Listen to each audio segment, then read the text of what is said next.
Hello students, welcome to my channel. I am Suman and I will teach you business studies of class 12. As we are having target to complete the syllabus of business studies of class 12 just in 35 days on my channel, watch one video daily and you don't need to touch the book. So let's start learning with complete understanding. We are doing the syllabus of business studies of class 12 and this video is related to part 1 of chapter 5 and name of this chapter is organizing. The name of topics which we will cover in this video are first is organizing. Organizing के meaning और definitions पढ़ेंगे. Second is organizing process. Third is importance of organizing. Fourth is organizational structure. उसके हम meaning, importance और types सारे topics पढ़ेंगे. Let's start the chapter 5. Organising. Organising management का second function है. फर्स्ट फंक्शन है प्लानिंग जो हमने लास्ट चैप्टर में पढ़ा. तो पहले हम ऑर्गेनाइजिंग का मीनिंग जानते हैं. What is organising? ऑर्गेनाइजिंग होती है कि कौन कौन से एम्प्लॉय को कौन कौन सा वर्क डिसाइड किया जाएगा, कौन कौन सी उनकी ड्यूटीज़ होंगी, ये सारे डिसीजन लेना ऑर्गेनाइजिंग में आता है. Organising essentially implies a process. इसको भी एक प्रोसेस कहेंगे which coordinates human efforts. Human efforts को कोऑर्डिनेट करेंगे और असेंबल रिसोर्सेज. जो रिसोर्सेज हैं उनको असेंबल करेंगे कि उनको कैसे यूटिलाइज करना है. And integrates both into a unified whole. इन दोनों को कंबाइन करके कैसे यूज कर सकते हैं to be utilise for achieving specified objectives. अपने ऑर्गेनाइजेशन के गोल को अचीव करने के लिए कैसे इनका यूटिलाइजेशन होगा, इनको इंटीग्रेट करना ही ऑर्गेनाइजिंग है. सेकेंड वे अगर हम देखें, organising can be defined as a process. एक प्रोसेस है ये that initiates implementation of plan. पहला फंक्शन था प्लानिंग. प्लान कर लिया, अब उसको इम्प्लीमेंट करना है बाय क्लैरिफाइंग जॉब्स. पहले से डिसाइड कर लो कि क्या जॉब होंगी. एंड वर्किंग रिलेशनशिप्स, किस एम्प्लॉय को कौन से टाइप का वर्क असाइन किया जाएगा. एंड इफेक्टिवली डिप्लॉइंग रिसोर्सेज, और उनको रिसोर्सेज भी अवेलेबल कराने हैं और किस एक्सटेंट तक कराने हैं for attainment of identified and desired results. जो भी हमने गोल डिसाइड किया है उसको अचीव कैसे करना है और इफेक्टिवली हो, ये सारे डिसीजन ऑर्गेनाइजिंग के अंडर आते हैं. तो ये है ऑर्गेनाइजिंग का meaning. Let's know the definition of organising. We are reading the definition according to Henry Fayol. To recognize a business is to provide it with everything useful to its functioning. आपको ये line मिल रही है कि हर चीज़ को useful बनाना, कैसे उसको किस तरह से यूज़ करना, किस तरह से यूटिलाइज करना, कौन कौन सी चीज़ों का यूज़ करना. रॉ मटेरियल्स है हमारे पास, मशीन्स हैं, टूल्स हैं छोटे छोटे, कैपिटल इन्वेस्ट किया, पर्सनल मीन्स मेन एम्प्लॉयज़. कौन सी मशीन के साथ कौन सा एम्प्लॉय वर्क करेगा, कौन से रॉ मटेरियल का कैसे यूज़ करना है, टूल्स कहाँ यूज़ होंगे, इन सारी चीज़ों को कंपाइल करके यूज़ करना इज ऑर्गेनाइजिंग. और डेफिनेशन को हमें एज इट इज़ लर्न करनी होती है एग्जैक्ट वर्डिंग्स में. और नीचे आपको डायग्राम दिख रहा है कि डिफरेंट आइटम्स को, डिफरेंट बॉक्सेस को कंबाइन करने की कोशिश की जा रही है इन डिफरेंट वे. ये थोड़ा सा छोटा सा एग्जाम्पल है ऑर्गेनाइजिंग का. Organising process, this is the next topic. आपने अपने डेफिनेशन में भी पढ़ा है, मीनिंग में भी पढ़ा है कि ऑर्गेनाइजिंग क्या है, एक प्रोसेस है. उसको हम 4 स्टेप्स में करते हैं. First step is identification and division of work. पहले आइडेंटिफाई करेंगे वर्क को, फिर उसको डिवाइड करेंगे. Next step is departmentalisation. उसके डिफरेंट डिपार्टमेंट बनाएंगे डिफरेंट वर्क के रिलेटेड. असाइनिंग ऑफ ड्यूटीज, फिर किस एम्प्लॉय की क्या ड्यूटीज होंगी. And the next step is establishing reporting relationships. फिर उसके बाद डिसाइड करेंगे कौन सा सबऑर्डिनेट कौन से सुपीरियर के साथ कैसे वर्क करेगा, किसकी कितनी अथॉरिटी और रिस्पॉन्सिबिलिटी होगी. तो ये है लास्ट स्टेप ऑर्गेनाइजिंग का. इसको आगे हम डिटेल में पढ़ेंगे. Let's know about the first step of this organising process. First step is identification and division of work.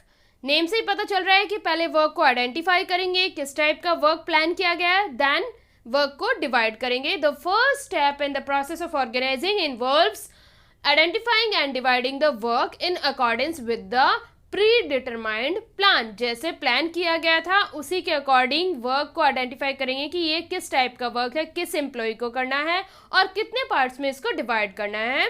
और the work is divided into manageable activities. कि वर्क को इस तरह से डिवाइड किया जा सके कि उसको मैनेज भी कर सके, कहीं उस काम को 2 बार ना किया जाए किसी एम्प्लॉय के द्वारा, या अलग अलग एम्प्लॉयज़ को असाइन करके डुप्लीकेशन और वर्क को अवॉइड किया जा सके। और जब वर्क को डिवाइड कर देते हैं तो वर्क का बर्डन अपने आप कम हो जाता है, और इसीलिए division of work is very necessary. Second point of this process is departmentalisation. Once work is divided into small activities, एक बार वर्क को जब हम डिवाइड कर देते हैं स्मॉल एक्टिविटीज में, then similar and related jobs, एक जैसी जो एक्टिविटीज हैं उनको ग्रुप कर देते हैं, और इसी ग्रुपिंग को कहते हैं departmentalisation. For example, departmentalisation on the basis of tertiary और प्रोडक्ट्स, कौन सा प्रोडक्ट है, किस टाइप में के डिपार्टमेंट का प्रोडक्ट है। अगर एक ऑर्गेनाइजेशन कई प्रोडक्ट बना रही है तो उसके डिपार्टमेंट अलग हो जाएंगे, या फंक्शन के बेस पे भी डिपार्टमेंट अलग हो सकते हैं। Third point of this process is assigning of duties. अब ड्यूटी असाइन करनी है। It is important to state clearly the work of different job positions. पहले ही ये बता दिया जाएगा क्लियरली कि इस जॉब पोजीशन पे जो भी एम्प्लॉय असाइन होगा उसका वर्क क्या होगा, and allocate work accordingly to employees. उसी एम्प्लॉय के अकॉर्डिंग ही वर्क को एलोकेट करना है।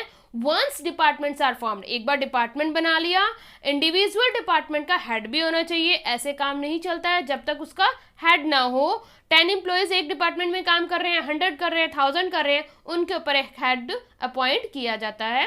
The work must be assign to those who are best fitted to perform it well. ये पहले चेकआउट करो कि किस काम के लिए कौन ज़्यादा बेस्ट रहेगा, कौन सी क्वालिफिकेशन और एक्सपीरियंस का पर्सन चाहिए किस टाइप के वर्क के लिए। For example, finance job should be assigned to persons having qualifications and experience in finance। अब फाइनेंस की से रिलेटेड कोई जॉब असाइन है, वो किस एम्प्लॉय को असाइन करनी चाहिए, उसकी क्या क्वालिफिकेशन होनी चाहिए, क्या एक्सपीरियंस होना चाहिए, सारा फाइनेंस से रिलेटेड ही होना चाहिए।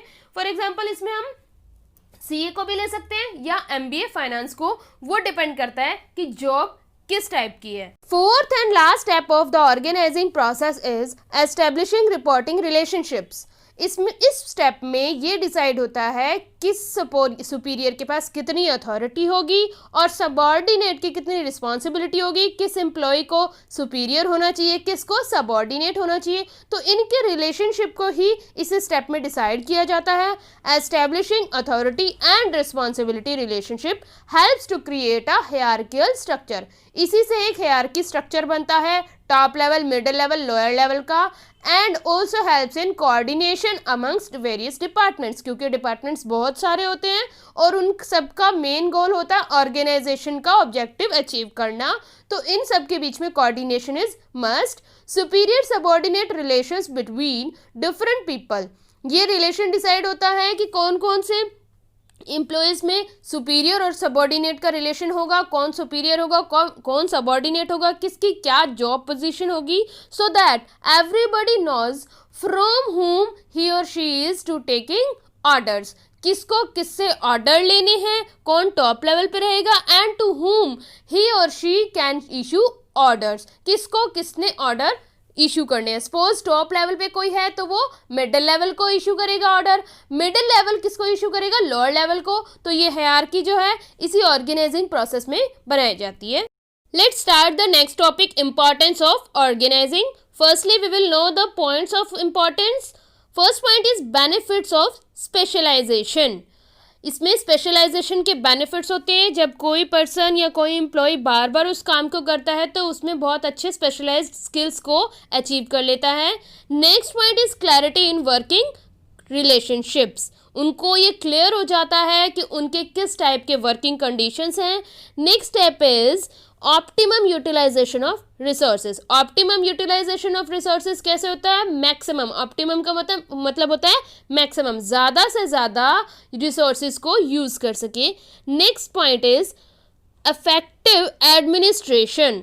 एडमिनिस्ट्रेशन भी काफ़ी अच्छा हो जाता है जब सारा कुछ ऑर्गेनाइज करके कर रहे हैं, तो ये मैनेज करना बहुत ईजी होता है। Next point is adoption to change. अभी कोई चेंज लेके आना है ऑर्गेनाइजेशन में चेंजिंग एनवायरनमेंट के साथ साथ, तो वो लाना भी इजी होता है क्योंकि सारा वर्क डिफरेंट डिपार्टमेंट्स में असाइन होता है। Next point is development of personal. जो पर्सनल है यानी एम्प्लॉयज़ हैं उनका भी डेवलपमेंट होता है, क्योंकि वो जब एक ही काम को बार बार करते हैं तो उस काम को बार बार करने से उनकी जो स्किल्स हैं वो भी डेवलप होती हैं। Next point is expansion and growth. Growth, जब कोई काम पहले ही बहुत ही ऑर्गेनाइज्ड मैनर में हो रहा है तो वो और बेटर तरीके से हो रहा होगा, क्योंकि जो एम्प्लॉयज़ हैं वो उनकी स्किल्स भी बहुत इम्प्रूव हो चुकी हैं। स्किल्स इम्प्रूव होने की वजह से ऑर्गेनाइजेशन अच्छे लेवल पे पहुंच जाता है और ग्रोथ एंड डेवलपमेंट यानी एक्सपैंड करना बिजनेस को वो भी ईजी हो जाता है।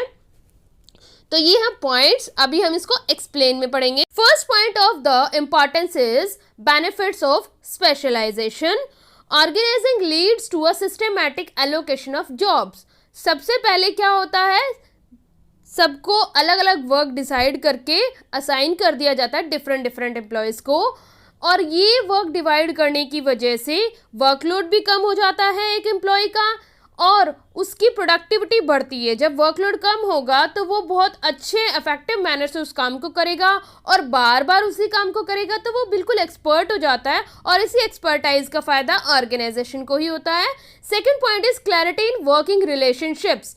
Organising helps in defining all the jobs. Organising करके रखी हुई है पहले से ही तो पता है किस एम्प्लॉय के लिए कौन सी जॉब असाइन होगी, and also clarifying the limits of authority and responsibility. और ये भी क्लियर हो जाता है किस जॉब में कितनी अथॉरिटी और कितनी रिस्पॉन्सिबिलिटी देनी है। It helps in creating a hierarchical order. Hierarchical order चलता है, टॉप लेवल पे कौन रहेगा, किसके पास कितनी अथॉरिटी है, मिडिल लेवल पे किस टाइप के एम्प्लॉयज़ होंगे, क्या क्वालिफिकेशन एक्सपीरियंस होगा, वर्क किस टाइप का होगा, ये सारा हायरार्की में आता है। Thereby enabling the fixation of responsibility. इसी वजह से पहले से ही डिसाइड हो जाता है ऑर्गेनाइजिंग के स्टेप में रिस्पॉन्सिबिलिटी किसको देनी है, कितनी फिक्स करनी है, अथॉरिटी की भी एक लिमिट बाउंड कर दी जाती है कि मिसयूज ना हो। तो ये सारा वर्क होने की वजह से भी ऑर्गेनाइजेशन को फायदा होता है। Third point of the importance is optimum utilisation of resources. Resources का मैक्सिमम यूटिलाइजेशन होता है। सारे रिसोर्सेज को गैदर करके डिसाइड किया जाता है किस रिसोर्स को कैसे यूज़ करना है, नेचुरल रिसोर्सेज को कैसे यूज़ करना है, फाइनेंस कितनी अवेलेबल है, ह्यूमन रिसोर्सेज कितने होने चाहिए ऑर्गेनाइजेशन में, ये सारे स्टेप में डिसाइड किया जाता है। The proper assignment of jobs avoids duplication of work. जब इस तरह से प्रॉपर मैनर में सारी जॉब्स को असाइन करते हैं तो डुप्लीकेशन ऑफ वर्क नहीं होता, यानी कि एक ही वर्क को 2 टाइम्स नहीं किया जाता। And minimise wastage. कोई वेस्टेज नहीं होगी रिसोर्सेज को। जब 2 बार काम करेंगे तो रिसोर्सेज भी तो 2 बार यूज होने वाले हैं, तो वो वेस्टेज भी कम हो जाती है। Fourth point is effective administration. Administration अच्छी होती है कैसे, it provides a clear description of jobs. Administration को पता है कि ये जॉब इस काम के लिए असाइन हुई है, इनकी ये ड्यूटीज़ हैं, कोई कंफ्यूजन नहीं होगा, डुप्लीकेशन ऑफ वर्क तो बिल्कुल नहीं होगा। Clarity in working relationships enables proper execution of work. Proper execution of work means कि किसको कितना वर्क असाइन किया जाएगा और सब सुपीरियर सबऑर्डिनेट में कितना अच्छा रिलेशनशिप होगा, सबकी अथॉरिटी डिसाइड की जाती है, इसीलिए एडमिनिस्ट्रेशन ईजी होती है ऑर्गेनाइजेशन में। Fifth point of the importance is adaptation to change. The process of organizing is flexible. Organizing का process कैसा है, flexible है, which allows a business enterprise to accommodate changes in the business environment. यानी कि business environment के वजह से अगर कोई भी change लेके आना है business में तो वो लेके आना भी easy रहता है इस process के through. It also provides stability to an enterprise. यानी कि ऑर्गेनाइजेशन ज़्यादा लंबे टाइम तक स्टेबल रह सकती है, सिक्योरिटी मिलती है उसको। Sixth point is development of personal. A well designed organisation structure encourages initiative and relative thinking on the part of the employees. Motivate करते रहते हैं टाइम टू टाइम पे एम्प्लॉयज़ को, ताकि वो अपने डिफरेंट क्रिएटिविटी ऑर्गेनाइजेशन को शो कर सके, अपने सजेशन दे सके, इसलिए उनका भी डेवलपमेंट होता है। When managers delegate there authority, manager भी अपना वर्कलोड कम करने के लिए अथॉरिटी सबऑर्डिनेट्स को दे देते हैं और मैनेजर्स को टाइम मिल जाता है कि वो डिफरेंट एरियाज़ में डिफरेंट डेवलपमेंट कर सके, जब वो अपना कुछ एक वर्क सबऑर्डिनेट को दे देते हैं।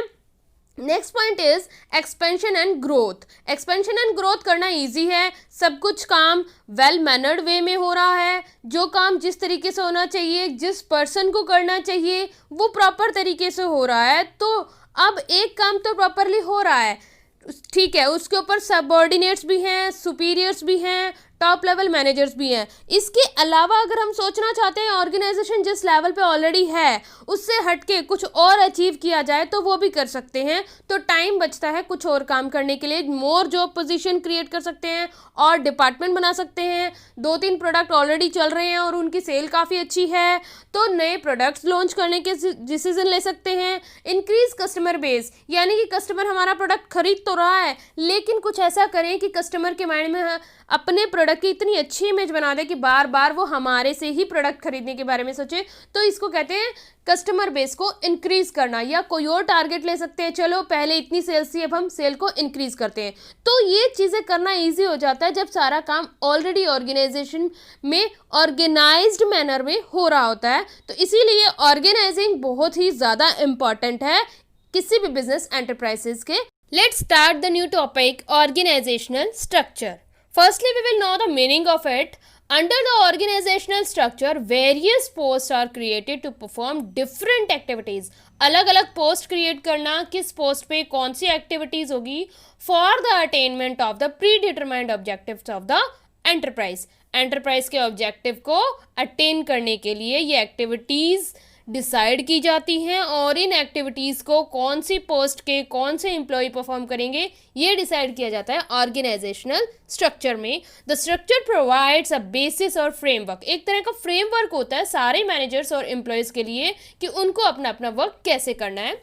Relation between span of management and organisation structure, ये डिपेंड करता है स्पैन ऑफ मैनेजमेंट कि ऑर्गेनाइजेशन में कितने एम्प्लॉयज़ हैं और कितना बड़ा स्ट्रक्चर है, उसी के अकॉर्डिंग हम कहते हैं मैनेजमेंट का स्पैन।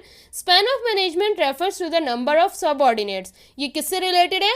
सबऑर्डिनेट्स के नंबर से रिलेटेड है। कितने सबऑर्डिनेट्स हैं that can be effectively managed by a superior, जो एक सुपीरियर अच्छे से मैनेज कर सकता है, कितने सबऑर्डिनेट को मैनेज कर सकता है, ये डिसीजन लेते हैं स्पैन ऑफ मैनेजमेंट में।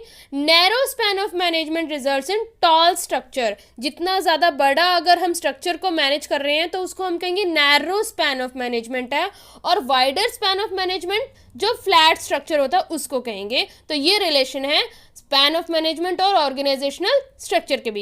Let's know the importance of organisational structure. First point is सारे ऑपरेशंस को ऑर्गेनाइज करना, एक मैनर तैयार करना, एक फ्रेमवर्क तैयार करना। वो वर्क कौन करता है? ऑर्गेनाइजेशनल स्ट्रक्चर में ही होता है। Ensures better flow of communication, इसमें एक ये भी डिसीजन लिया जाता है कि कम्युनिकेशन कितनी अच्छी होगी। Second point is clear structure to check the responsibility, एक पूरा स्ट्रक्चर बनाया जाता है क्लियरली कि रिस्पॉन्सिबिलिटी किसकी कितनी है, क्या डिसाइड हुई है। Third point is clear idea, बिल्कुल एक आइडिया मिल जाता है। वर्किंग स्टाइल कैसा है? फोर्थ पॉइंट है allows correlation and coordination, coordination बहुत ज़्यादा ज़रूरी है, जितनी ज़्यादा ज़रूरी मैनेजमेंट है उतना ही ज़रूरी कोऑर्डिनेशन है। तो सारे के सारे रिसोर्सेज का आपस में कोऑर्डिनेशन और कोरिलेशन बनाना ये भी इसी का ही काम है। Fifth point is clearly define span of control under each level, हर लेवल पे स्पैन ऑफ कंट्रोल को भी क्लियरली डिफाइन किया जाता है ऑर्गेनाइजेशनल स्ट्रक्चर में। Let's start the next topic, types of organisational structure. 2 types होती हैं इसकी। फर्स्ट इज फंक्शनल स्ट्रक्चर, जिसमें कि फंक्शंस के बेस पे अलग अलग डिपार्टमेंट्स बनाए जाते हैं। Second type is divisional structure, ये डिवीज़न के अकॉर्डिंग होता है, अलग अलग प्रोडक्ट्स की डिवीज़न के अकॉर्डिंग स्ट्रक्चर बनाया जाता है। फर्स्ट पॉइंट में क्या है कि एक काम को करने के लिए अलग अलग फंक्शन किए जाते हैं। परचेज डिपार्टमेंट अलग होगा, सेल्स डिपार्टमेंट अलग होगा, मार्केटिंग डिपार्टमेंट अलग होगा, प्रोडक्शन डिपार्टमेंट अलग होगा, ये फंक्शनल स्ट्रक्चर में आता है। लेकिन डिविजनल स्ट्रक्चर में क्या आते हैं? डिफरेंट प्रोडक्ट के डिपार्टमेंट्स होते हैं। अगर अलग अलग प्रोडक्ट एक ऑर्गेनाइजेशन बनाती है तो उसके अकॉर्डिंग क्या होंगे? डिविजनल स्ट्रक्चर होंगे, हर प्रोडक्ट का डिफरेंट डिपार्टमेंट होगा। तो फंक्शनल स्ट्रक्चर तो हर ऑर्गेनाइजेशन में होता है, लेकिन डिविजनल स्ट्रक्चर उस डिपार्टमेंट में होगा जो एक से ज़्यादा प्रोडक्ट बना रहे होंगे। इसके अलावा हम 2 टाइप्स और पढ़ने वाले, वो ऑर्गेनाइजेशन के टाइप्स हैं, फॉर्मल ऑर्गेनाइजेशन और इनफॉर्मल ऑर्गेनाइजेशन। उसमें क्या होगा? जो फॉर्मल ऑर्गेनाइजेशन का होगी उसका स्ट्रक्चर कहलाएगा फॉर्मल ऑर्गेनाइजेशन का स्ट्रक्चर, इनफॉर्मल का कहलाएगा इनफॉर्मल ऑर्गेनाइजेशन का स्ट्रक्चर। तो वो एक तरह से ऑर्गेनाइजेशन के टाइप्स हैं, लेकिन उनके स्ट्रक्चर भी होते हैं, इसीलिए हम उनके साथ स्ट्रक्चर नेम भी ले लेते हैं। तो मेनली ऑर्गेनाइजेशनल स्ट्रक्चर की बात करें सिर्फ तो दो तरह के स्ट्रक्चर होते हैं, फंक्शनल स्ट्रक्चर और divisional structure. Let's know about the types of organisational structure in detail. The very first type is functional structure. Functions के बेसिस पे जो डिपार्टमेंट्स डिवाइड किए जाते हैं, एक्टिविटीज को ग्रुप किया जाता है, वो होते हैं functional structure. For example, all the jobs are related to production. Production से रिलेटेड जॉब कहाँ आएगी, कहाँ करनी होगी, प्रोडक्शन डिपार्टमेंट में। सेल्स से रिलेटेड जितनी भी एक्टिविटीज होंगी वो सेल्स डिपार्टमेंट में, उसका डिपार्टमेंट अलग बना दिया जाता है। सुटेबिलिटी मतलब ये फंक्शनल स्ट्रक्चर कहाँ कहाँ कौन से टाइप के ऑर्गेनाइजेशन में ज़्यादा सुटेबल है। First point is large organisation में अलग अलग डिपार्टमेंट बनाने पड़ते हैं, बहुत सारा वर्कलोड होता है, इसीलिए उस वर्क को डिवाइड करने के लिए फंक्शन के बेसिस पे इसको डिवाइड कर देते हैं और एक ही प्रोडक्ट के अलग अलग डिपार्टमेंट बनाना थोड़ा इजी रहता है। सेकंड पॉइंट क्या है, organisations which require higher degree of functional specialisation, जिनको अपने काम को बहुत अच्छे लेवल पे लेके जाना है, यानी कि जिनको अपने काम में बहुत अच्छी स्पेशलाइजेशन चाहिए, वर्क बहुत अच्छा चाहिए, मिनिमम रिसोर्सेज से मैक्सिमम आउटपुट चाहिए, जो अपने काम को बहुत बेटर करना चाहते हैं, उस ऑर्गेनाइजेशन में भी फंक्शनल स्ट्रक्चर को फॉलो किया जाता है। तो इस डायग्राम के थ्रू भी हम फंक्शनल स्ट्रक्चर को समझेंगे। इस डायग्राम में आपको दिख रहा है कि एक हेड है मैनेजिंग डायरेक्टर और उसके अंडर सबऑर्डिनेट के तौर पे अलग अलग डिपार्टमेंट बनाए गए हैं। ह्यूमन रिसोर्सेज का अलग डिपार्टमेंट है, मार्केटिंग का अलग डिपार्टमेंट है, रिसर्च एंड डेवलपमेंट का अलग डिपार्टमेंट है और परचेजिंग का अलग। इस तरह से सिर्फ 4 नहीं कई डिपार्टमेंट हो सकते हैं फंक्शनल स्ट्रक्चर के बेसिस पे। Let's know about the advantages of functional structure. First point is specialisation. Specialisation कैसे होता है कि एम्प्लॉयज जो है बहुत अच्छे से डिसीजन लेते हैं हर डिपार्टमेंट में अपने फंक्शन से रिलेटेड, तो फंक्शंस परफॉर्म करने में स्पेशलाइजेशन आ जाती है। Second point is coordination is established. All the person, जितने भी पर्सन्स काम करते हैं डिफरेंट डिपार्टमेंट्स में, वो स्पेशलिस्ट होते हैं और अपनी अपनी जॉब में स्पेशलिस्ट होते हैं, तो वो अपने काम को बहुत बेटर तरीके से करते हैं और कोऑर्डिनेशन हर डिपार्टमेंट लेवल पे करना ईजी हो जाता है। Third point is helps in increasing managerial efficiency. ये मैनेजरियल एफिशिएंसी भी इंक्रीज करता है क्योंकि हर डिपार्टमेंट का manager same type of department में काम करता है, तो अपने काम को बार बार रिपीट करता है, तो वो अपने काम में स्पेशलाइज्ड हो जाता है और उसकी एफिशिएंसी इंक्रीज होती है। Fourth point is minimise cost. Duplication of work खत्म हो जाता है। जब पता है पहले से ही वर्क डिवाइड किया हुआ है, कौन सा काम कौन करने वाला है, तो ये तो होगा ही नहीं कि एक काम को 2 बार कर दिया जाए या 2 एम्प्लॉयज के थ्रू किया जाए, तो इसीलिए कॉस्ट भी मिनिमाइज हो जाती है। Let's know about the disadvantages of functional structure. इसके कुछ डिसएडवांटेजेस भी हैं अलग अलग डिपार्टमेंट बनाने के। उससे क्या होता है, फर्स्ट पॉइंट पढ़ेंगे, इग्नोरेंस ऑफ ऑर्गेनाइजेशनल ऑब्जेक्टिव्स। सारे अलग अलग डिपार्टमेंट हैं, तो सारे अपने अपने डिपार्टमेंट में अपने अपने डिपार्टमेंट के ऑब्जेक्टिव को पूरा करने के लिए अपने तरीके से काम करते हैं और ऑर्गेनाइजेशनल ऑब्जेक्टिव को इग्नोर कर देते हैं। Second point is difficulty in inter departmental coordination. Same here, department सबके अलग अलग हैं, तो वो अपने डिपार्टमेंट में के लिए काम करते हैं और डिपार्टमेंट के हेड भी अपने तरीके से अपने डिपार्टमेंट में काम करते हैं, तो दूसरे डिपार्टमेंट के रूल्स या फिर उसके साथ कोऑर्डिनेट करने के लिए जल्दी से रेडी नहीं होते हैं, तो कोऑर्डिनेशन थोड़ा सा मुश्किल हो जाता है डिफरेंट डिपार्टमेंट का। Third point is hurdle in complete development. अब कोई एक ही काम को बार बार रिपीट कर तो रहा है, स्पेशलाइजेशन मिल तो रही है, लेकिन क्या होता है सारे एम्प्लॉयज़ जो है अपना अपना काम कर रहे हैं, स्मॉल पार्ट्स में वर्क को डिवाइड किया गया ताकि काम अच्छे से हो पाए, तो वो अपने ही स्मॉल पार्ट में एफिशिएंट हो पाते हैं, पूरे काम को इतने अच्छे से एफिशिएंसी से नहीं कर पाते अगर उन्हें दे दिया जाए तो ये है डिसएडवांटेजेस। नेक्स्ट स्लाइड में हम डिपार्टमेंटल स्ट्रक्चर के बारे में पढ़ेंगे। Let's know about the second type of organizational structure, that is divisional structure. Divisional structure क्या होता है, जहाँ पे वर्क डिवाइड किया गया है डिफरेंट डिपार्टमेंट में प्रोडक्ट्स के बेसिस पे, या एक ही प्रोडक्ट के कई पार्ट्स हैं और वो अलग अलग डिपार्टमेंट में बनाए जाते हैं, मैन्युफैक्चर करते हैं, या फिर अलग अलग प्रोडक्ट्स एक ही ऑर्गेनाइजेशन में बनाए जाते हैं, तो उनके लिए जो डिपार्टमेंट डिवाइड किए जाते हैं उस स्ट्रक्चर को कहेंगे डिविजनल स्ट्रक्चर। सूटेबिलिटी, ये होते कहाँ पे हैं, ये कौन सी ऑर्गेनाइजेशन में होते हैं जहाँ बहुत सारे प्रोडक्ट बन रहे हो, जैसे अलग अलग प्रोडक्ट बना रहे हैं, गारमेंट्स के प्रोडक्ट भी बनाती है एक ही कंपनी और कॉस्मेटिक्स भी एक ही कंपनी बनाती है, तो उनको इसके डिपार्टमेंट भी अलग अलग करने पड़ते हैं सारे फंक्शन से रिलेटेड। ये वहाँ पे भी सूटेबल है जहाँ बहुत सारे प्रोडक्ट बनाए जाते हैं। ये उस जगह पे भी ये स्ट्रक्चर सूटेबल होता है जहाँ पे इस बात की प्लानिंग चल रही हो कि फ्यूचर में हम अलग अलग प्रोडक्ट्स बनाएंगे, तो भी पहले से डिवाइड कर दिए जाते हैं सारे के सारे डिपार्टमेंट्स।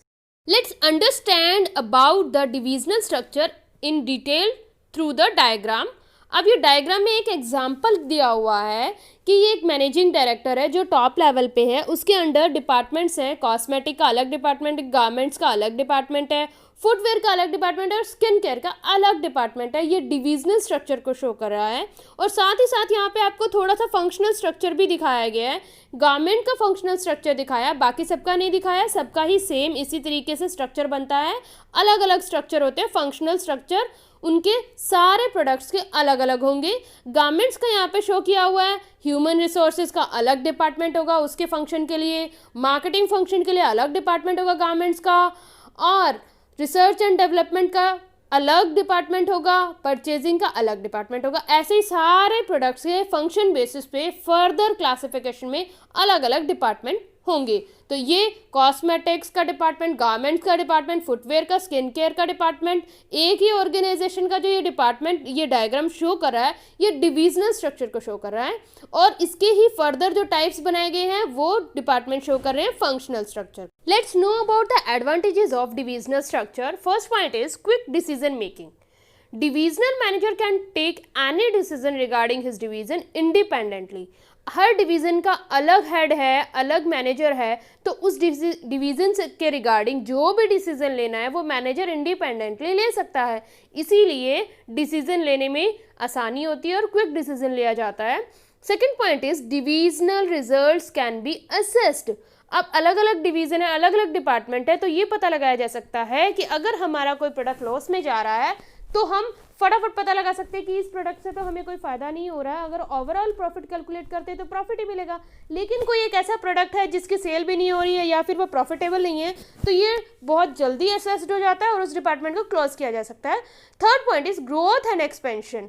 अगर किसी भी ऑर्गेनाइजेशन को ग्रो करना है, अपना बिजनेस को एक्सपैंड करना है, तो ये बहुत ईजी होता है डिविजनल स्ट्रक्चर में। It facilitates growth and expansion as new divisions can be added without disturbing existing departments. अलग अलग डिपार्टमेंट्स है सब चीज़ें, सब प्रोडक्ट्स के। अगर एक और प्रोडक्ट लेके आना चाहते हैं, एक और ब्रांच खोलना चाहते हैं, तो वो इंडिपेंडेंटली उस काम को कर सकते हैं, दूसरे काम डिस्टर्ब नहीं होंगे, क्योंकि सबके अलग अलग डिपार्टमेंट है, अलग अलग एम्प्लॉयज़ हैं और उनके अलग अलग डिपार्टमेंटल हेड भी हैं। Let's know about the disadvantages of divisional structure. First point is conflicts. अब हर डिपार्टमेंट को अपने रिसोर्सेज चाहिए, तो डिफरेंट डिपार्टमेंट्स में रिसोर्सेज को लेके भी कॉन्फ्लिक्ट्स हो सकता है कि किसको कितने रिसोर्सेज चाहिए और क्यों चाहिए। Second point is duplicity of functions. अब डुप्लीसिटी होने के चांसेस होते हैं हर डिपार्टमेंट में, क्योंकि हर फंक्शन को हर डिपार्टमेंट कर रहा है। हो सकता है उस फंक्शन को एक ही डिपार्टमेंट को करने की ज़रूरत हो। एडवर्टीजमेंट भी कह सकते हैं फॉर एग्जांपल कि एक ही एडवर्टीजमेंट से सारे प्रोडक्ट लाइन की एडवर्टीजमेंट की जा सकती हो, तो अलग अलग एडवर्टीजमेंट करने से जो रिपीटेशन ऑफ वर्क होगा वो इंक्रीज करता है कॉस्ट को। Third point is selfish attitude. Every division tries to display better performance. हर डिपार्टमेंट चाहता है कि हमारा बेटर परफॉर्मेंस हो। अब ये भी हो सकता है कि अपने परफॉर्मेंस को बेटर करने के लिए हो सकता है वो दूसरे की जो एफिशिएंसी को हेल्प करना चाहते थे, एफिशिएंसी दूसरे डिपार्टमेंट की जिस काम में इंक्रीज कर सकते थे, उसमें करने की बजाय सेल्फिश एटीट्यूड दिखा करके सिर्फ खुद के परफॉर्मेंस को बेटर करने में ध्यान देते हैं। तो ये भी एक डिसएडवांटेज है डिविजनल स्ट्रक्चर होने का। So let's know about the differences between functional and divisional structure. First point is basis of formation. Formation बनती है क्यों होती है फंक्शनल की और डिविजनल की।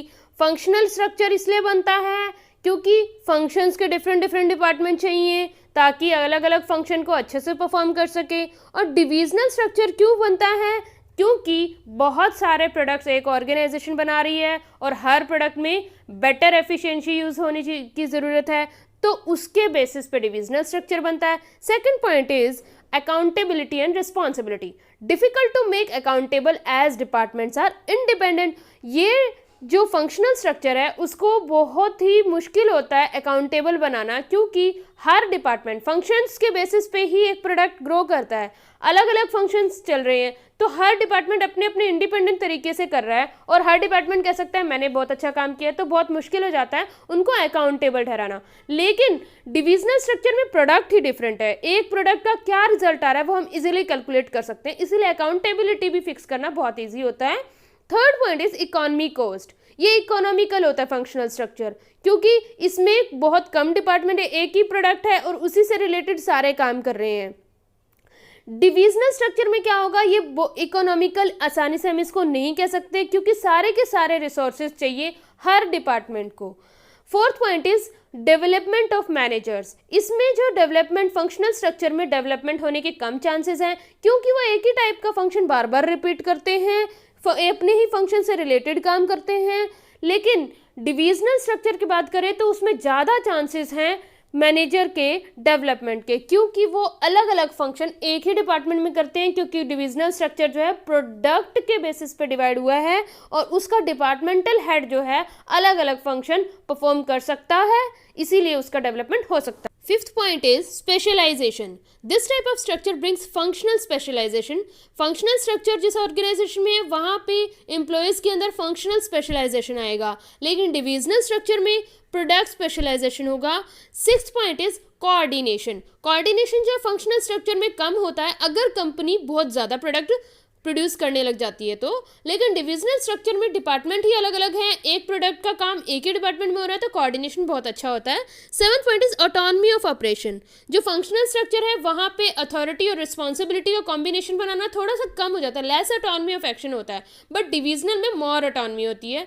Eighth point is suitable. कहाँ कहाँ पे सूटेबल है, फंक्शनल स्ट्रक्चर जो है सारे टाइप्स के ऑर्गेनाइजेशन में सूटेबल है, क्योंकि इसके बिना काम नहीं होगा अगर अच्छी ऑर्गेनाइजेशन है तो। डिविजनल स्ट्रक्चर सिर्फ और सिर्फ वहीं पे होता है जहाँ पे मल्टी प्रोडक्ट्स हो। ये है डिफरेंसेस डिविजनल स्ट्रक्चर और फंक्शनल स्ट्रक्चर के बीच के, और इस चैप्टर से रिलेटेड जो टॉपिक्स बच गए हैं वो हम नेक्स्ट वीडियो में पढ़ेंगे। Thank you for watching this video. Stay connected to get more videos. Please subscribe my channel, like, comment and share my videos. Thank you.